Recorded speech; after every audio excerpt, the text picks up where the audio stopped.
Discussion जालें कशें दिसता? खरें कळ्ळें वंदे मातरम हो आमचो स्वाभिमान, हो आत्मा. वंदे मातरमाच्या संदर्भात जे काल डिस्कशन जालें त्या डिस्कशनान भितर जे आमदार वेंजी उलयलो खरें म्हळ्यार ताजो खरें म्हणजे निशेध करपाचो.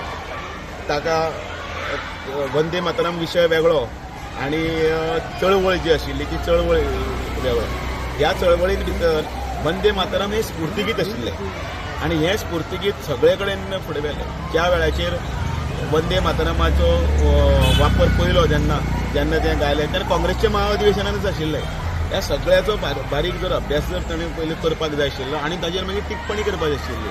म्हणजे विरोध करपाक जाय म्हणून ते हातूंत भितर विरोध करचो न्ही हें तातूंतलें खरें ताचें तात्पर्य.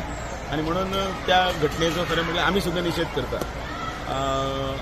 वंदे मातरमाचें डिस्कशन हें कित्याक लागून जालां की येणारी सगळी पिळगी आसा त्या पिळगेक हे 150 वर्साच्या वंदे मातरमाच्या राष्ट्रगानाच्या संदर्भात म्हायती कळची, भुरग्यांक कळचें. वंदे मातरम ह्या गाण्याक लागूनच आमकां स्वातंत्र्य मेळिल्लें आसा. ह्या स्वातंत्र्याच्या हाका फुडें वतना फासार चडपी आमचे सगळे स्वातंत्र्यवीर आशिल्ले. हे गाणें गायत गायतच ते फुडें गेले. प्रत्येक चळवळीचो अग्रभागी जर घोशणा जर खंयची आसताली ती वंदे मातरम आसताली. ती चेतना आशिल्ली, ती स्फूर्ती आशिल्ली, तो स्वाभिमान आशिल्लो आमचो. आनी ह्या सगळ्या स्वाभिमानाची 150 वर्सां पुराय जातना त्या राष्ट्रगानाक एकदां परत एकदां याद करप ते येणारे पिळगे खातीर ताची म्हायती उपलब्ध करून दिवप, सकले स्थळा कडेन करून वचप हो ताचो व्हडले खरें म्हळ्यार उद्देश आशिल्लो. उद्देश बाजूक दवरून ज्या तरेन ताजेर टिप्पणी केली ती टिप्पणी खरोखर योग्य न्ही निश्चित.